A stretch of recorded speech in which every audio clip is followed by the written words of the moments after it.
Price the Lord. God is love online international ഫെലോഷിപ്പിന്റെ 102ാമത്തെ online ഫെലോഷിപ്പിലേക്ക് കടന്നു വന്നിട്ടുള്ള ലോകത്തിന്റെ വ്യത്യസ്ത ഭാഗങ്ങളിലുള്ള ദൈവദാസിദാസന്മാർ ദൈവമക്കൾ ഓൺലൈനിലൂടെ ഞാൻ സ്തുതിച്ചുകൊണ്ടിരിക്കുന്ന പ്രിയപ്പെട്ടവർ എല്ലാവർക്കും യേശുവിന്റെ നാമത്തിലുള്ള സ്നേഹവന്ദനത്തെ അറിയിക്കുന്നു. ഇന്നത്തെ നമ്മുടെ ക്ഷണസികയിൽ നമ്മുടെ ദൈവ ശുശ്രൂഷയ്ക്കായി കടന്നു വന്നിട്ടുള്ളത് പാസ്റ്റർ സാം ഡാനിയലാണ്. പ്രിയ ദേവദാസിനെ ഓർത്ത് ഞാൻ ദൈവത്തെ സ്തുതിക്കുന്നു. പ്രിയ ദേവദാസൻ കടന്നു വന്നിട്ടുള്ളത് സൗദി അറേബ്യയിൽ നിന്നുമാണ്. ഞങ്ങളുടെ എളിയ ക്ഷണം സ്വീകരിച്ച് വന്നതിൽ ഒത്തിരി സന്തോഷമുണ്ട്. God is love online international ഫെലോഷിപ്പിന്റെ പേരിലുള്ള സ്നേഹവും നന്ദിയും അറിയിക്കുന്നു. ഇന്നത്തെ ദൈവവചന സന്ദേശം ഓൺലൈനിലൂടെ ശ്രദ്ധിക്കുന്ന പ്രിയപ്പെട്ടവർക്കും സൂം പ്ലാറ്റ്ഫോമിലൂടെ ശ്രദ്ധിക്കുന്ന പ്രിയപ്പെട്ടവർക്കും ഒരുപോലെ അനുഗ്രഹമായി തീർന്ന് പ്രാർത്ഥിച്ചുകൊണ്ട് പ്രിയ ദേവദാസനെ ദൈവവചന ശുശ്രൂഷയ്ക്കായി ക്ഷണിച്ചുകൊള്ളുന്നു. ഇങ്ങനെ വൈകിയ നാം ഒരുമിച്ച് കടന്നു വരുവാൻ ദൈവം നമ്മെ എല്ലാവരെയും സഹായിച്ചല്ലോ. പ്രത്യേക കഴിഞ്ഞ ദിവസം സിജി എന്നെ വിളിച്ചിട്ട് ഇങ്ങനെ ഒരു സമയം എടുക്കണമെന്ന് പറഞ്ഞപ്പോൾ ഞാൻ കഴിവതും ഞാൻ ഒഴിഞ്ഞു മാറാൻ നോക്കി. എങ്കിലും എന്നെ വിടുന്ന മട്ടില്ല. ദൈവത്തിന് സ്തോത്രം. ഈ മീറ്റിംഗ് ആക്ച്വലി 102 ആഴ്ച വരെ പോകുമെന്ന് ഞാൻ ഒരിക്കലും ഉദ്ദേശിച്ചതല്ല. എങ്ങനെ ഇത് ഇത്രത്തോളം വന്നു എന്ന് നോക്കിയാൽ വളരെ ആശ്ചര്യകരമാണ്. ഈ സുവിശേഷ വേലയ്ക്ക് വേണ്ടി താല്പര്യം കാണിക്കുന്ന സിജിയെയും ഹസ്ബൻഡിനെയും അവരെല്ലാവരെയും അവരുടെ പ്രവൃത്തികളെയും ഓർത്ത് ഞാൻ ദൈവത്തെ സ്തുതിക്കുകയും മഹത്വപ്പെടുത്തുകയും ചെയ്യുന്നു. അതിന്റെ പിന്നിൽ ഒരുപാട് ത്യാഗം, ഒരുപാട് പ്രതിസന്ധികൾ അതിന്റെ പിന്നിൽ ഉണ്ടായിരുന്നു.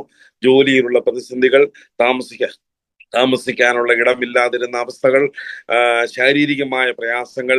നാം ദൈവത്തിന് വേണ്ടി എന്തെങ്കിലും ചെയ്യുമ്പോൾ അതിന് പിന്നിൽ വലിയ പ്രതിസന്ധികളുണ്ട്. ആ പ്രതിസന്ധികളെ നാം സഹിച്ചു നിൽക്കുമ്പോഴാണ് ദൈവം നമ്മെ ആദരിക്കുവാൻ തുടങ്ങുന്നത്. നാം എല്ലാവരും അറിയുന്നത് പോലെ തന്നെ ഇപ്പോൾ ജിദ്ദയിൽ ആയിരിക്കുകയും ഞാൻ വളരെ കുറച്ച് മീറ്റിങ്ങുകൾ മാത്രമേ ഇതിലൂടെ പങ്കെടുത്തിട്ടുള്ളൂ. എങ്കിലും പങ്കെടുത്ത സമയമെല്ലാം വളരെ അനുഗ്രഹമായി ആയിരിക്കാൻ ദൈവം ഇടയാക്കിയതോർത്ത് ഞാൻ കർത്താവിനെ വാഴ്ത്തുന്നു. നമ്മുടെ റിജോ നല്ല ഗാനങ്ങളായിരുന്നു. ഈ സൂമിലൂടെ നാം ഒരു പ്രോഗ്രാം അവതരിപ്പിക്കുമ്പോൾ ഒരുപാട് പരിമിതികൾ അതിനുണ്ട്. കാരണം നാം എല്ലാവരും പല ഇടങ്ങളിലും നമ്മുടെ ശബ്ദം ഒരിക്കലും ഒന്നിച്ചു വരികയില്ല. ഒരുപാട് പരിമിതികൾ ഉണ്ടെങ്കിലും തൊട്ട് മുമ്പിലിരുന്ന് പാടുന്നത് പോലെ തന്നെയുള്ള ഒരു എഫക്റ്റ് ആയിരുന്നു. ദൈവം സഹായിക്കട്ടെ. കർത്താവിന്റെ വേലയിൽ ചുമല് കൊടുപ്പാൻ നാം ദൈവരാജ്യത്തിന് വേണ്ടി പ്രയോജനപ്പെടാൻ തുടങ്ങുമ്പോൾ പ്രതിസന്ധികൾ വരാം, പ്രയാസങ്ങൾ വരാം.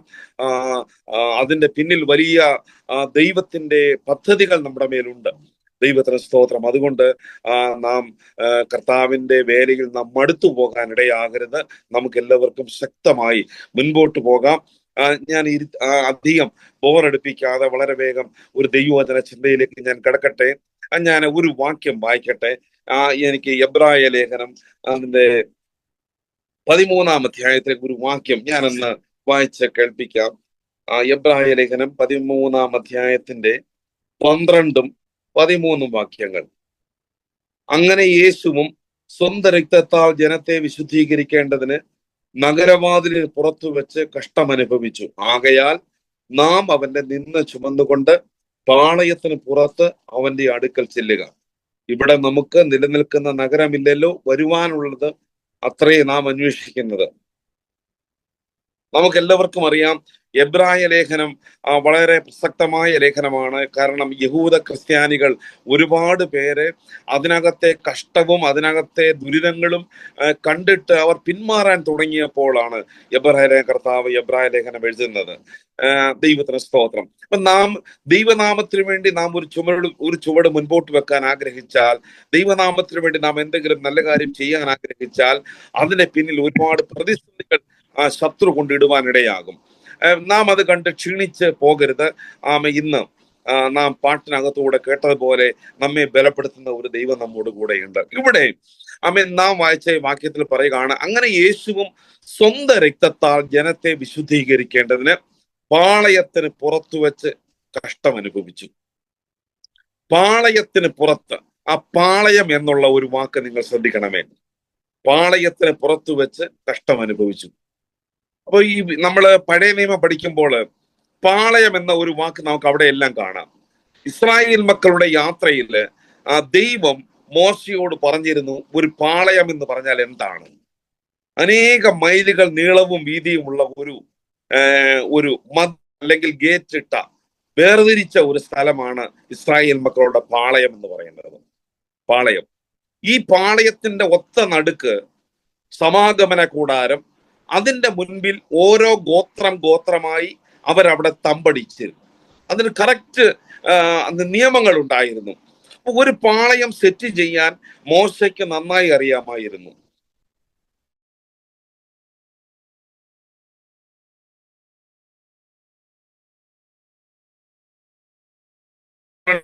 പാളയം അടിച്ചിരുന്നു. അതിനെയാണ് നമ്മൾ പാളയം എന്ന് പറയുന്നത്. ഈ പാളയത്തിന് ഒരു ഗേറ്റ് ഉണ്ട്. അപ്പം നമ്മുടെ ഒരു ഭവനം വെക്കാൻ ആഗ്രഹിച്ചാൽ നാം ആദ്യം ചെയ്യുന്നത്, പ്രത്യേകിച്ച് ഈ രാജ്യത്ത് ഒരു വീട് വെക്കാൻ ചെയ്താൽ നാം ആദ്യം ചെയ്യുന്നത് ഒരു ബൗണ്ടറി ഉണ്ടാക്കി ഒരു ഗേറ്റ്, ഒരു മതിലും ഉണ്ടാക്കും. അത് കഴിഞ്ഞ് മാത്രമേ നമ്മൾ വീടിന്റെ പണി ആരംഭിക്കൂ. നമ്മുടെ നാട്ടിലും അതുപോലെയാണ്. ഒരു വീട് വെക്കാൻ നമ്മൾ ആഗ്രഹിച്ചാൽ ആദ്യം നമ്മൾ ഒരു ബൗണ്ടറി ഉണ്ടാക്കും.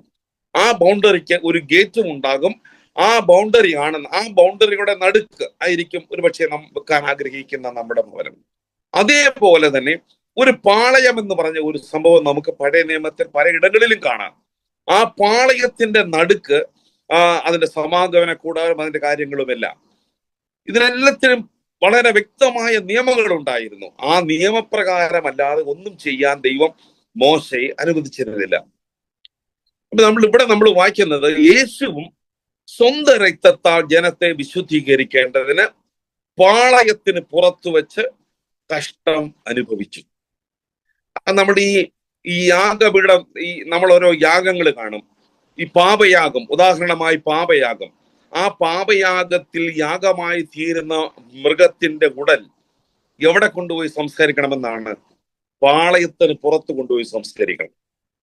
പാളയത്തിന് പുറത്തു കൊണ്ടുപോയി പാപയാഗത്തിന് യാഗമായി തീരുന്ന മൃഗത്തിന്റെ ഉടൽ സംസ്കരിക്കണം. അതാണ് മോശയ്ക്ക് ദൈവം കൊടുത്ത നിയമം. അപ്പൊ ഈ പാളയത്തിന് പുറത്ത് ആരെല്ലാം ഉണ്ട്? ഞാൻ 2-3 ഉദാഹരണങ്ങൾ മാത്രം പറഞ്ഞ് ഞാൻ വളരെ വേഗം മുൻപോട്ട് പോകാം. ഒന്നാമത്തെ ഒരു ഉദാഹരണം ലേവ്യ പുസ്തകം 24-ാം അധ്യായത്തിന്റെ 14-ാം വാക്യമാണ്. ഞാനതൊന്ന് വായിക്കാം. ലേവ്യ പുസ്തകം 24-ന്റെ 14 അപ്പം ദൈവം മോശയോട് കൊടുത്ത ഒരു കൽപ്പനയുണ്ട്. യഹോവയുടെ നാമം ദുഷിക്കുന്നവൻ മരണശിക്ഷ അനുഭവിക്കണം എന്ന് പറഞ്ഞാൽ യഹോവയുടെ നാമം ദുഷിക്കരുത്. അങ്ങനെ ആരെങ്കിലും ദുഷിച്ചാൽ മരണശിക്ഷ അനുഭവിക്കണം. നമുക്കൊരു ഉദാഹരണം വായിക്കാം. ഒരു മനുഷ്യൻ, ഒരു ഇസ്രായേല്യ സ്ത്രീയുടെ മകൻ തിരുനാമം ദുഷിച്ചു, ശപിച്ചു. ഇസ്രായേലി സ്ത്രീയുടെ ഒരു മകൻ ശപിച്ചു, വേറൊരാളുടെ ആയിരിക്കാം, ശപിച്ചു. അതുകൊണ്ട് അവർ അവനെ മോശയുടെ അടുക്കൽ കൊണ്ടുവന്നു. പണ്ട് കാലങ്ങളിൽ അങ്ങനെയാണല്ലോ, എന്തെങ്കിലും ഒരു നിയമവിരുദ്ധമായ കാര്യങ്ങൾ ചെയ്താൽ അവരെല്ലാവരും കൂടെ മോശയുടെ മുമ്പിൽ കൊണ്ടുവരും. മോശയുടെ മുമ്പിൽ കൊണ്ടുവന്ന് ചോദിക്കും എന്താണ് ചെയ്യേണ്ടത്. പക്ഷെ അപ്പോൾ 12-ാം വാക്യം നാം ഇങ്ങനെ വായിക്കുന്നു, യഹോവയുടെ അരുളപ്പാട്, അവർ അവനെ തടവിൽ വെച്ചു. അപ്പോൾ യഹോവ മോശയോട് അരുളി ചെയ്തു, ശപിച്ചവനെ പാളയത്തിന് പുറത്തു കൊണ്ടുപോകാം. ശ്രദ്ധിക്കണമേ, ശപിച്ചവനെ പാളയത്തിന് പുറത്തു കൊണ്ടുപോകും. അവിടെ എന്താണ് ചെയ്യേണ്ടത്?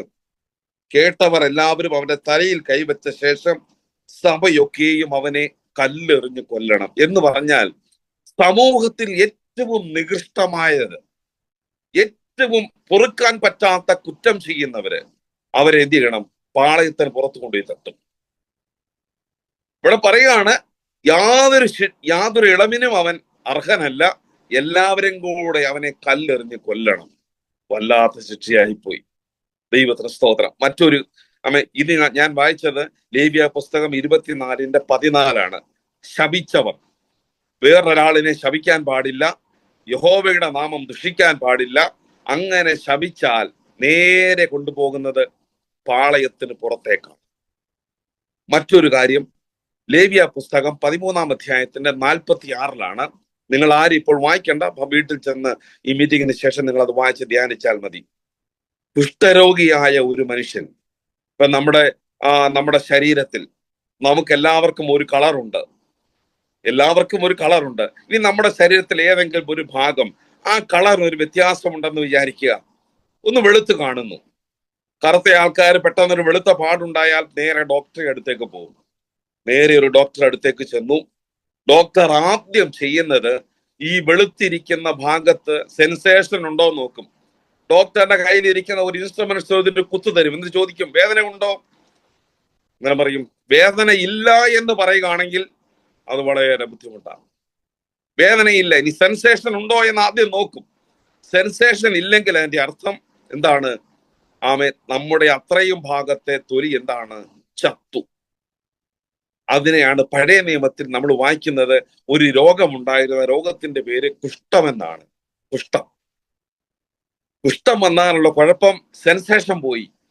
കുഷ്ഠരോഗികളായ ആൾക്കാരെ നമ്മൾ പടത്തിലൊക്കെ കണ്ടിട്ടുണ്ടല്ലോ, അവരുടെ വിരലുകളൊക്കെ പോകും. കാരണം നമ്മൾ കഥ കടയ്ക്കുമ്പോഴോ നമ്മൾ എന്തെങ്കിലും ചെയ്യുമ്പോഴോ വാഹനത്തിൽ കയറുമ്പോഴോ നമ്മൾ അറിയാതെ ചേർത്ത് വിരൽ അടച്ചു, വിരൽ മുറിഞ്ഞു പോകും. കാരണം വേദനയില്ല.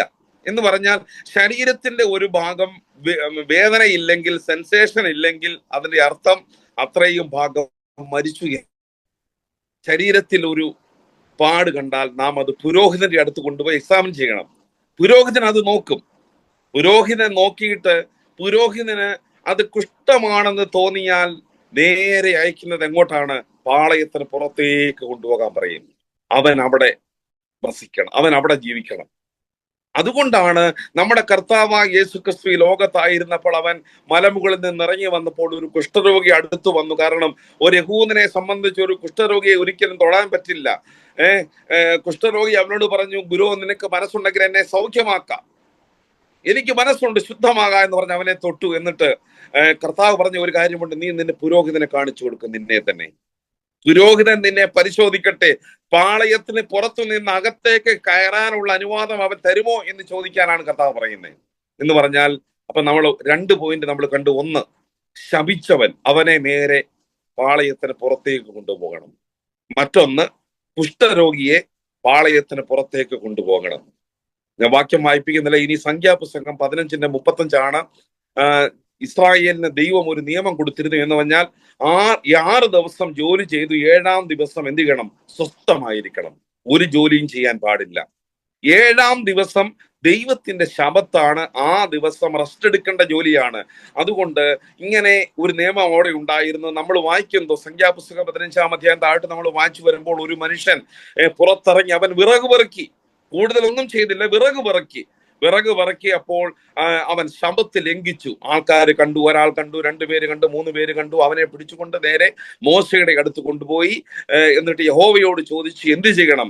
യഹോവ പറഞ്ഞു, അവനെ പാളയത്തിന് പുറത്ത് കൊണ്ടുപോകാം. എന്ന് പറഞ്ഞാൽ പാളയത്തിന് പുറത്ത് അവിടെ സമൂഹത്തിൽ നിന്ദിക്കപ്പെട്ടവര്, സമൂഹത്തിൽ രോഗിയായവര്, സമൂഹത്തിൽ ശപിക്കപ്പെട്ടവര്, ഏറ്റവും നികൃഷ്ടമായവരെ നേരെ കൊണ്ടുപോകുന്ന സ്ഥലമാണ് പാളയത്തിന് പുറത്ത്. ദൈവത്തിന് സ്തോത്രം. ഇവിടെ നമ്മൾ വായിക്കുക, എബ്രായർ എന്താണ് പറഞ്ഞത്? യേശു തന്റെ സ്വന്തം രക്തത്താൽ നമ്മെ വിശുദ്ധീകരിക്കേണ്ടതിന് നഗരവാതിലിന് പുറത്തു വെച്ച് കഷ്ടമനുഭവിച്ചു. പഴയ നിയമത്തിലെ ഒരു പാളയത്തിന്റെ ഐഡിയ എല്ലാവർക്കും അറിയാവുന്ന കാര്യമാണ്. ഞാൻ പുതിയതായി ഒന്നുമല്ല പറയുന്നത്. പഴയ നിയമത്തിലെ ഒരു പാളയത്തിന്റെ കാര്യമാണ് ഞാൻ പറയുന്നത്. ദൈവത്തിന് സ്തോത്രം. ആ പാളയത്തിന് വ്യക്തമായ നിയമമുണ്ടായിരുന്നു. ഒരു പാളയം സെറ്റ് ചെയ്യാനുള്ള കാര്യങ്ങളെല്ലാം യഹോവ മോശയ്ക്ക് പറഞ്ഞിരുന്നു. ഇതെല്ലാം ചെയ്തിരുന്നു. എപ്പോ നോക്കിയാലും പാളയത്തിന് പുറത്ത് ആൾക്കാരുണ്ട്. കാരണം അവിടെ കുഷ്ഠരോഗികളുണ്ട്, അവിടെ കള്ളം പറയുന്നവരുണ്ട്, അവിടെ കൊലപാതകരുണ്ട്, സമൂഹത്തിൽ നിന്ദിക്കപ്പെട്ടവരും ശപിക്കപ്പെട്ടവരും എല്ലാം പാളയത്തിന് പുറത്തുണ്ട്. ദൈവത്തിന് സ്തോത്രം. എന്നാൽ പുതിയ നിയമത്തിലേക്ക് നാം കടന്നു വരുമ്പോൾ എന്താണ് പാളയം? പുതിയ നിയമത്തിലേക്ക് നാം കടന്നു വരുമ്പോൾ പാളയം എന്ന് പറഞ്ഞാൽ യഹൂദന്മാരുടെ യഹൂദ ആചാരങ്ങൾ, യഹൂദ നിയമങ്ങളാണ്. യഹൂദ നിയമങ്ങൾക്ക് പുറത്തേക്കാണ് കർത്താവ് പോയത്. യഹൂദന്മാരുടെ അല്ലെങ്കിൽ റോമാക്കാരുടെ ഒരു നിയമത്തിന്റെ ഒരു ഭാഗമായിരുന്നു. ഇനി 100 കുറ്റവാളികൾ കുറ്റമേൽക്കാതെ രക്ഷപ്പെട്ടു പോയാലും ശരി, ഒരു നിരപരാധി പോലും ശിക്ഷിക്കപ്പെടാൻ പാടില്ല. അതൊരു പണ്ട് കാലം മുതലേ പറഞ്ഞു വന്നതായിരുന്നു. നമുക്ക് എല്ലാവർക്കും അറിയാം, കർത്താവിന്റെ കാര്യത്തിൽ അത് ഉണ്ടായില്ല. കർത്താവുമായി ബന്ധപ്പെട്ട് നമുക്കറിയാം, കർത്താവ് യാതൊരു പാപവും ചെയ്തിരുന്നില്ല. പാപം അറിയാത്തവനെ നാം അവനിൽ ദൈവത്തിന്റെ നീതിയാകേണ്ടതിന് അവൻ നമുക്ക് വേണ്ടി പാപമാക്കി. കർത്താവ് ഒരു പാപവും ചെയ്തിരുന്നില്ല. പക്ഷെ കർത്താവ് എന്തുകൊണ്ടാണ് ക്രൂശ് എടുത്ത് നഗരവാതിലിന് പുറത്തേക്ക് പോയത്? കാരണം യഹൂദ ആചാരങ്ങൾക്കകത്തായിരുന്നെങ്കിൽ കർത്താവിനെ ഒരിക്കലും ക്രൂശിക്കില്ലായിരുന്നു. കാരണം നിയമം അതിന് അനുവദിക്കുന്നില്ല.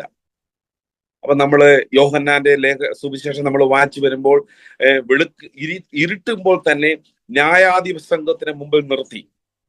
കാരണം ന്യായാധിപ സംഘം രാത്രിയിൽ കൂടാൻ പാടില്ലെന്നൊക്കെ ആ നിയമങ്ങൾ ഉള്ളതായിട്ട് ദൈവദാസന്മാർ പറയുന്നത് ഞാൻ കേട്ടിട്ടുണ്ട്. രാത്രിയിൽ കൂടാൻ പാടില്ല എന്ന് പറഞ്ഞാൽ കർത്താവിനെതിരെ ഒരു മനുഷ്യനും സാക്ഷി പറഞ്ഞില്ല, യാതൊരു കുറ്റവും കണ്ടില്ല, ഒരു കുറ്റവും തെളിയിക്കാൻ പറ്റിയില്ല.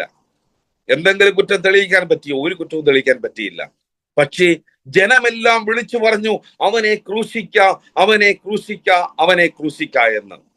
അതുകൊണ്ട് കർത്താവ് ക്രൂശ് എടുത്ത് പാളയത്തിന് പുറത്തേക്ക് പോയി എന്ന് നാം വായിക്കുന്നു. ഇവിടെ നമ്മൾ വായിക്കുകയാണ്. അതുകൊണ്ട് ആ എബ്രായ ലേഖനം നമ്മൾ വായിച്ചു വരുമ്പോൾ 13-ാം വാക്യം ഇങ്ങനെയാണ് നമ്മൾ വായിക്കുന്നത്: അതുകൊണ്ട് നാമും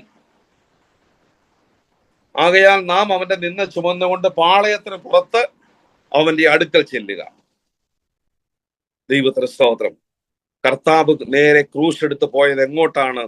ഈ സമൂഹത്തിൽ ശപിക്കപ്പെട്ടവരുടെ അടുത്തേക്ക്, കുഷ്ഠരോഗികളുടെ അടുത്തേക്ക്, രോഗികളുടെ അടുത്തേക്ക്, നിന്ദിതരുടെ അടുത്തേക്ക്, അതായത് നമ്മുടെ അടുത്തേക്ക്. യഹൂദ മതാചാരങ്ങൾക്കകത്ത്, അതായത് ഈ പാളയത്തിനകത്ത് നിന്നിരുന്നെങ്കിൽ ഒരിക്കലും നാം രക്ഷപ്പെടുവാൻ നമുക്ക് കഴിയില്ലായിരുന്നു. നാം ദൈവജനത്തിൽ നാം വായിക്കാണ്, കാൺമീൻ നാം ദൈവമക്കൾ എന്ന് വിളിക്കപ്പെടുവാൻ എത്ര വലിയ സ്നേഹം ദൈവം നമ്മുടെ മേൽ പകർന്നു. നമ്മെ ഓരോരുത്തരെയും ദൈവമക്കളാക്കുവാൻ കർത്താവ് ദൈവത്തിന് നമ്മുടെ അടുത്തേക്ക് വന്നു. അതുകൊണ്ടാണ് യാഗമാക്കുന്ന മൃഗത്തിന്റെ ഉടൽ പാളയത്തിന് പുറത്തു കൊണ്ടുപോയാണ് സംസ്കരിക്കേണ്ടത്. കർത്താവും അതേപോലെ പാളയത്തിന് പുറത്തു വെച്ച് നിന്ന അനുഭവിച്ചു, കഷ്ടമനുഭവിച്ചു എന്ന് നാം ഇവിടെ വായിച്ചു. ഈ പഴയ നിയമകാലങ്ങളിൽ നമുക്ക് എല്ലാവർക്കും അറിയാം. ഇവിടെ നമ്മൾ 14-ാം വാക്യം നാം വായിച്ചല്ലോ. അതുകൊണ്ട് അധരഫലം എന്ന സ്തോത്രയാഗം, നാം ഒരു സ്തോത്രം പറയുമ്പോൾ ഒരു കാളയെ യാഗം അർപ്പിക്കുന്നതിന് തുല്യമാണെന്നാണ് എബ്രായ കർത്താവ് പറയുന്നത്. പണ്ട് കാലങ്ങളിലൊക്കെ നാം ആരാധനയ്ക്ക് പോകുന്നത് എങ്ങനെയാണ്? നമ്മുടെ കപ്പാസിറ്റിക്ക് അനുസരിച്ച് ഒരു യാഗമൃഗത്തെ കൊണ്ട് വേണം പോകാൻ. യാഗമൃഗത്തിന്റെ മൃഗത്തെ യാഗമർപ്പിക്കുന്ന യാഗപീഠത്തിന് 4 സൈഡിൽ ഓരോ കൊമ്പ് പോലെ ഇങ്ങനെ വളഞ്ഞ് കെട്ടിയിട്ടുണ്ട്. അതിന്റെ പടം നമ്മൾ കണ്ടിട്ടുണ്ടല്ലോ. കാരണം ഈ യാഗമൃഗത്തെ അവിടെ കൊണ്ട് കെട്ടും. കാരണം ഈ പച്ച മാംസം കത്തുന്ന യാഗപീഠത്തിന്റെ അടുത്തേക്ക് മൃഗങ്ങൾ വരത്തില്ല, അത് പെന്മാറിക്കൊണ്ടിരിക്കും. അങ്ങനെ പോകാതിരിക്കാനാണ് യാഗപീഠത്തിന്റെ കൊമ്പുകളിൽ അതിനെ കെട്ടിയിടാറുണ്ടായിരുന്നു. അന്ന് യാഗമർപ്പിച്ചിരുന്ന മൃഗങ്ങളുടെ മാംസങ്ങൾ, പച്ച മാംസങ്ങൾ മുഴുവൻ അന്തരീക്ഷത്തിൽ അതിന്റെ ദുർഗന്ധം വരും. ഈ ദുർഗന്ധം മുഴുവൻ, പച്ചമാംസത്തിന്റെ ദുർഗന്ധം മുഴുവൻ അന്തരീക്ഷത്തിൽ ഉണ്ടായിരുന്നു. ഈ യാഗമെല്ലാം വിളിച്ചു പറഞ്ഞത്, ഒരുവൻ പരമയാഗമായി തീരാൻ വരുന്നുണ്ട്, പാളയത്തിന് പുറത്ത് കിടക്കുന്നവരുടെ അടുത്തേക്ക് ഒരുവൻ വരുന്നുണ്ട്. അത് നമ്മുടെ കർത്താവല്ലാതെ മറ്റാരുമല്ല. പണ്ട് കാലങ്ങളിലൊക്കെ ഇങ്ങനെ ക്രൂശീകരിക്കുക അതൊരു സാധാരണ സംഭവമായിരുന്നു. ക്രൂശീകരണം എന്ന ശിക്ഷ ഈ ലോകത്തിലേക്ക് കൊണ്ടുവന്നത് ഒരു റോമൻ ശിക്ഷാവിധിയായിരുന്നു. ഈ ലോകത്തിലെ ഏറ്റവും വളരെ ക്രൂരമായ, പൈശാചികമായ ഒരു ശിക്ഷാ നടപടിയായിരുന്നു ക്രൂശീകരണം. നമ്മുടെ കർത്താവ് നമ്മുടെ അടുത്തേക്ക് വന്നു. നാം ശപിക്കപ്പെട്ടവരായിരുന്നു, നാം മരണത്തിന് വിധിക്കപ്പെട്ടവരായിരുന്നു, നാം കുഷ്ഠരോഗികളായിരുന്നു. പഴയ നിയമത്തിലെ കുഷ്ഠരോഗം എന്ന് പറയുമ്പോൾ തന്നെ ഈ പാപത്തിന് തുല്യമായിട്ടാണ് ദൈവവചനത്തിൽ പലയിടത്തും പറഞ്ഞിട്ടുള്ളത്. നാം എല്ലാവരും അതായിരുന്നു. എന്നാൽ നമ്മുടെ അടുത്തേക്ക് നമ്മുടെ കർത്താവ് വന്നു. ഈ ലോകത്തിൽ ദൈവരാജ്യം സ്ഥാപിക്കാനാണ് കർത്താവ് വന്നത്. പക്ഷെ ദൈവരാജ്യം സ്ഥാപിച്ചാൽ അതിനകത്തേക്ക് പ്രവേശിപ്പാൻ ഒരു മനുഷ്യനുമില്ല. കാരണം എല്ലാവരും പാപം ചെയ്ത് ദൈവ തേജസ് നഷ്ടമാക്കി. നമുക്കാർക്കും അതിലേക്ക് പ്രവേശിക്കാൻ പറ്റാതെയായി. എന്നാൽ തന്റെ സ്വന്തം പ്രജകളുടെ പാപം തന്റെ ശരീരത്തിന്മേൽ ഏറ്റെടുത്ത് ആ ശരീരത്തെ പരമയാഗമായി കർത്താവ് മാറ്റി. അതുകൊണ്ട് നമുക്കെല്ലാവർക്കും കൃപാസനത്തിലേക്കുള്ള പ്രവേശനം സാധ്യമാക്കി തന്നു. പറയുകയാണ് 13-ാം വാക്യം പറയുകയാണ്, നാം എല്ലാവരും പാളയത്തിന് പുറത്തേക്ക് ചെല്ലുക. ഇവിടെ നമുക്ക് നിലനിൽക്കുന്ന നഗരമില്ല, പക്ഷെ പാളയത്തിന് പുറത്ത് നാം കിടന്നവരായിരുന്നു. നാം ആരും യഹൂദന്മാരോ യഹൂദ ഗോത്രത്തിലുള്ളവരോ യാക്കോബിന്റെ സന്തതികളോ ഒന്നുമല്ല. നാം എല്ലാവരും പുറത്തുള്ളവരും പുറജാതികളും നാം എല്ലാവരും വാഗ്ദത്തത്തിന് അന്യരും പരദേശികളുമായിരുന്നു. നമ്മുടെ അടുത്തേക്ക് കർത്താവ് വന്നു. അതുകൊണ്ട് നാം ദൈവമക്കളായി തീരുവാൻ ദൈവം നമുക്ക് അവകാശം തന്നു. അവനെ കൈക്കൊണ്ട് അവന്റെ നാമത്തിൽ വിശ്വസിക്കുന്ന ഏവർക്കും ദൈവ മക്കൾ ആകുവാൻ അധികാരം കൊടുത്തു. ദൈവത്തിന് സ്തോത്രം. കാണി നാം ദൈവമക്കളെന്ന് വിളിക്കപ്പെടുവാൻ അത്ര വലിയ സ്നേഹം സ്വർഗം നമ്മുടെ മേൽ പകർന്നു. ദൈവത്തിന് സ്തോത്രം. നമ്മുടെ അടുത്തേക്ക് വന്ന ഒരു കർത്താവുണ്ട്. നാം ആരും തിരക്കി പോയതല്ല. സത്യം ഏതാണ്, സത്യം എന്താണ് എന്ന് നാം ആരും സത്യത്തിന്റെ പുറകെ പോയവരല്ല. അവൻ നമ്മുടെ അടുത്തേക്ക് വന്നു. ഈ എബ്രായലേഖനം വായിക്കുന്നവരോട് എബ്രായലേഖന കർത്താവ് പറയുകയാണ്, നിങ്ങൾ പിന്മാറി പോകരുത്. കാരണം പിന്മാറി പോകാൻ അവർക്ക് വലിയ കാരണമുണ്ടായിരുന്നു, വലിയ പീഡകളായിരുന്നു. ഒരുവൻ ക്രിസ്ത്യാനിയായെന്ന് പറഞ്ഞാൽ അവന്റെ തല കൊയ്യുകയായിരുന്നു. വലിയ പീഡകളായിരുന്നു. ചുമ്മാ തന്നെ അവർ പിന്മാറിപ്പോയത്. നമ്മളെ പോലെ ചെറിയ കാര്യങ്ങളൊന്നുമല്ലായിരുന്നു. വലിയ പീഡകളും ഉപദ്രവങ്ങളുമായിരുന്നു. അതുകൊണ്ടാണ് അവർ ഒരുപാട് പേര് പിന്മാറിപ്പോകാൻ തയ്യാറായി. അവരോട് പറയുകയാണ്, പോകരുത്. നമ്മുടെ അടുത്തേക്ക് വന്ന ഒരുവനുണ്ട്. പാളയത്തിന് പുറത്ത് കഷ്ടമനുഭവിച്ച ഒരുവനുണ്ട്. പാപയാഗത്തിന്റെ മൃഗത്തിന്റെ ഉടൽ പാളയത്തിന് പുറത്ത് സംസ്കരിക്കുന്നത് പോലെ നമ്മുടെ അടുത്തേക്ക് ഒരുവൻ വന്നു.